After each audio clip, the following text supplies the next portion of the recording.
大家好，我是王维。今天啊，咱们继续感受穿越天险的京张铁路关沟段。关沟段的坡度啊，至今仍是中国铁路干线中最大的一段，而当时的施工技术和设备啊极其有限，要在崇山峻岭之间铺设铁路，难度之高可想而知。尤其以八达岭一带最为棘手，如果铁路沿着马路直接翻越八达岭，那几乎是不可完成的任务。如果选择绕行呢，则需从青龙桥绕行黄土岭一带，多绕10多公里。虽然可以避开八达岭，但工期漫长，成本过高。或者呢，凿穿八达岭，则需修建3公里左右的长大隧道，当时啊也难以实现。所以面对这些选项，詹天佑先生权衡再三，最终还是选择了巧妙而务实的方案，也就是在青龙桥设置之字形折返线，使列车在此以倒车的方式折返爬坡，这样既可以降低坡度，又能缩短八达岭隧道的长度，大幅降低施工风险和难度。另外，詹先生又算了一笔账，从北京到张家口约200公里，使用传统骡马或人力运输的话呢，货运费约每担1.2两白银，客运费约每人3.5两白银。如果用铁路运输的话呢，货运每担可降到0.25两白银，客运按每天500名旅客计算，每人每华里也就是5个大钱儿。如此统计，货运则每年收入180万两白银，客运则收入25万9200两白银，总计收入205万9200两白银。而即便每天每里的运营成本按10两白银计算呢，则每年365天需要129万两白银。这样的话，每年将会有76万3200两白银的收入。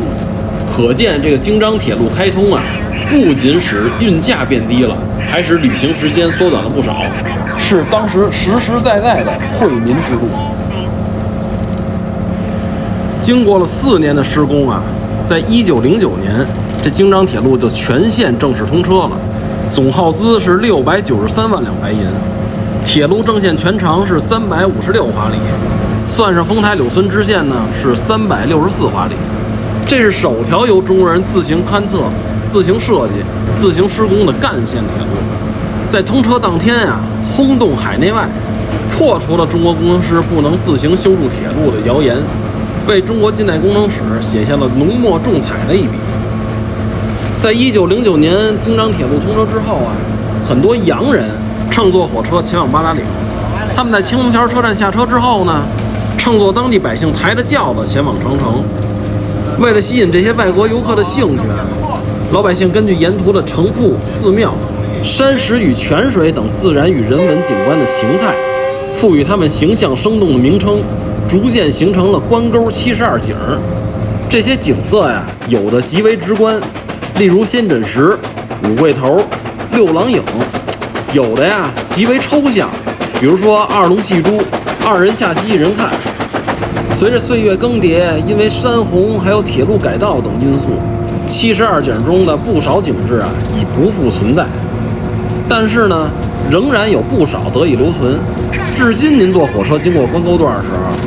仍然可以观其风采。一会儿咱们路过的时候，我指给您看啊。在特大号机车徐徐推进之中，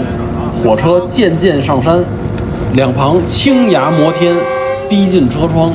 如绿绒的屏障，旋转重叠，悬崖上的羊群游牧，仰视小集，